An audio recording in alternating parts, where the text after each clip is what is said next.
शकुनी, जयचंद, जुमला, जीवी, दलाल, चिलम, लेना, सांड, अंट, संट ऐसे कई शब्दों को असंसदीय यानी अमर्यादित माना गया है। मतलब इनका इस्तेमाल संसद के दोनों सदनों लोकसभा और राज्यसभा में नहीं होगा। अगर कोई सदस्य इन शब्दों का इस्तेमाल करता है तो इसे सदन की कार्यवाही से हटा दिया जाएगा।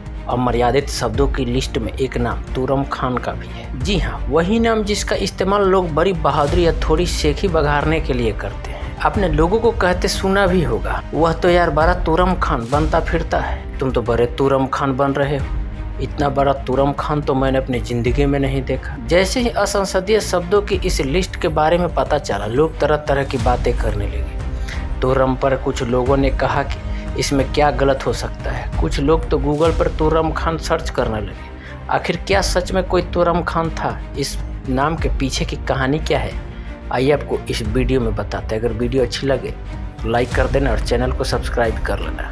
ये कहानी है आज़ादी से करीब 100 साल पहले की। वह दौर था 1857 की क्रांति का। जगह थी हैदराबाद।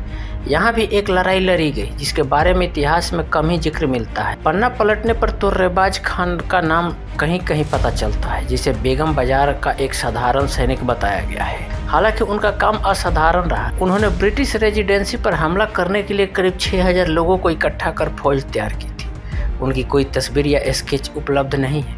इस विद्रोह के पहले भी उनकी जिंदगी के बारे में कोई जानकारी नहीं है। इतिहास को झांकने से ऐसा लगता है कि जैसे तुर्रेबाज खान 1857 के विद्रोह के साथ जन्मा और उसी के साथ इतिहास में दफन हो गया। ऐसे में आज की पीढ़ी के लिए यह जानना और भी जरूरी हो जाता है कि हैदराबाद का तुर्रेबाज खान कौन था। वास्तव में तुर्रेबाज खान वह शख्स थे जिन्होंने देश के प्रथम स्वतंत्रता संग्राम के मानचित्र पर हैदराबाद का नाम दर्ज कराया। मेरठ की कहानी तो हम सभी जानते हैं, लेकिन हैदराबाद में भी 1857 के विद्रोह की अपनी कहानी है। इस लड़ाई का नेतृत्व किया था तुर्रेबाज खान। उन्हें ही तुरम खान के नाम से जाना जाता है। उनके साथ थे मौलवी अलाउद्दीन। हैदराबाद में अंग्रेजी हुकूमत के खिलाफ बगावत की ज्वाला जमींदार चीदा खान को आज़ाद कराने के लिए सुलगी, जिन्हें रेजिडेंसी के अंदर जेल में रखा गया था। मेरठ में बगावत की खबर हैदराबाद पहुंच चुकी थी। मस्जिदों, चर्चों, चौराहों पर जगहों पर पोस्टर लगाते हुए निजाम और आम जनता से अपील की गई कि वे सभी ब्रिटिश के खिलाफ खड़े हों। हालांकि निजाम अफजल उद-दौला और उसके मंत्री सलार जंग ने अंग्रेजों का साथ दिया। अंग्रेजों के खिलाफ तुर्रेबाज और उनके साथियों के गुस्से की बड़ी वजह निजाम का ईस्ट इंडिया कंपनी के साथ किया गया अलायंस था। निजाम की सेना और ईस्ट इंडिया कंपनी में मौजूद भारतीय सिपाहियों ने यूरोपीय अधिकारियों के खिलाफ बगावत कर दी।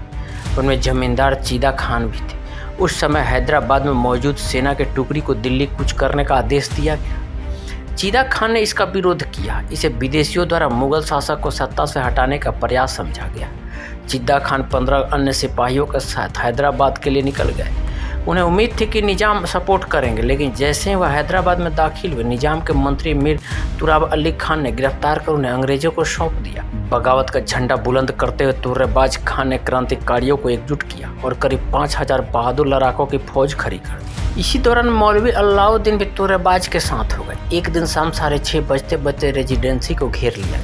पश्चिमी दीवार की तरफ से 2 बड़ों घरों में उन्हें पोजीशन ले ली। 2 साहूकारों अब्बन साहब और जयगोपाल दास ने इस मिशन में के लिए अपना घर तक खाली कर दिया। उधर ब्रिटिश रेजिडेंसी की तरफ से 5000 लोगों ने कूच करने की खबर मंत्री मीर तुराब अली खान तक पहुंचा दी गई। उसने गद्दारी करते हुए रेजिडेंसी को अलर्ट कर दिया। तुर्रेबाज खान और मौलवी अलाउद्दीन लड़ाकों के साथ मिलकर दीवार गिरा दी। रेजिडेंसी के बगीचे वाले दरवाजे को तोड़ दिया गया, लेकिन दूसरी तरफ से मेजर कुदबर्ग डेविडसन अपने सैनिकों के साथ तैयार खड़ा था। दोनों तरफ से संघर्ष छिड़ गया। तुर्रेबाज की तरफ से लड़ रहे लोगों के पास मामूली हथियार जैसे तलवार और लाठी डंडे थे। घर से पोजीशन लिए हुए इन जबाजों पर मद्रास हॉर्स आर्टिलरी के प्रशिक्षित सैनिक भारी पड़ रहे थे। पूरी रात फायरिंग चलती रही। सुबह 4 बजे तक क्रांतिकारियों ने मोर्चा संभाला और फिर शहीद हो गए। रेजिडेंसी से लगातार होती फायरिंग देख 2 हवेलियों में छिपे लड़ाके भाग निकले। चारों तरफ 100 बिखरे पड़े थे। तुर्रेबाज यह सोचकर भाग निकले कि वह अपनी ताकत और बढ़ाकर वापस अटैक करेंगे। 22 जुलाई को तुराब अली खान ने अंग्रेजों को तुर्रेबाज के बारे में सूचना लीक कर दी। तुर्रेबाज को उनकी आंख के पास मौजूदा निशान से पहचान लिया गया और जंगल में गिरफ्तार कर लिया गया। हैदराबाद कोर्ट में मुकदमा चला और आजीवन सजा काटने के लिए अंडमान भेजने का फैसला सुनाया गया। सुनवाई के दौरान उससे मौलवी अलाउद्दीन के बारे में सख्ती से पूछताछ की गई, लेकिन एक सच्चे देशभक्त की तरह उन्होंने जुबान नहीं खोली। उन्हें ऑफर दिया गया कि अगर वह मौलवी के बारे में जानकारी दे देंगे तो सज़ा कम कर दी जाएगी, लेकिन उन्होंने सारे आरोपों को अपने ऊपर ले लिया। तुर्रेबाज बेहद पराक्रमी और तेज तर्रार थे। काला पानी की सज़ा काटने के लिए उन्हें भेजा जाता। उससे पहले ही 18 जनवरी 1859 को जेल से भागने में कामयाब रहे। उन पर 5,000 रुपये का इनाम घोषित हुआ। इतिहासकार मानते हैं कि वह धोखे से जंगल में पकड़ लिए गए और 24 जनवरी को उन्हें घेर कर गोली मार दी गई। उनके शव को शहर में घसीट कर घुमाया गया। कुछ इतिहासकारों का यह भी कहना है कि उनके शव से कपड़े हटाकर रेजिडेंसी के पास पेड़ से लटका दिया गया था। इस क्रूरता के पीछे अंग्रेजों की मंशा यह थी कि अंजाम देखकर दोबारा कोई विद्रोह की जुर्रत नहीं कर सकेगा।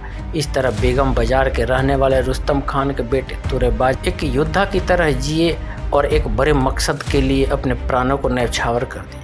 1857 के विद्रोह की याद में कोटी बस स्टैंड के पास एक मेमोरियल बनाया गया है जिस पर तुर्रेबाज खान का नाम लिखा है। हैदराबाद में उनके नाम पर रोड भी है। सरकार ने भले ही संसद में इस शब्द को असंसदीय करार दिया, पर अगली बार कोई तुरम खान बोलकर कोई बात कहे तो गर्व महसूस कीजिएगा कि देश का वह ऐसा बहादुर योद्धा था जिसने मौत को गले लगा लिया लेकिन कभी गद्दारी नहीं की।